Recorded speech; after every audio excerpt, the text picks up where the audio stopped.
يرتاح؟ عزيزتي تواصل وياهم. لا لا لا لا لا لا لا انا دامت عندي ابني ولا السام. اذا انا هسه انت ترتاح تواصل واقول هذول المتسببين بمقتلي. تواصل وياهم وانا بخدمك. انا راح اصور هسه فيديو وراح اقول انا راح انتحر، راح اصور نفسي من الطابق لا تسوين هيك شيء مو صحيح.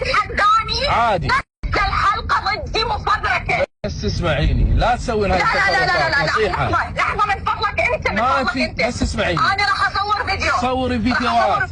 هاي الاشياء ما تفيدك، خابريهم يا بنت الحلال واحكي وياهم وانا بخدمك. اخابرهم بس انا دا اطلب منك هذا الرجاء. اني قضيه تهدديني بهذه الاشياء ما تاكل وياي. جاي احكي لا انا راح اصور فيديو راح اقول فبركوا حلقه علي. لا تستعجلين بس اسمعي.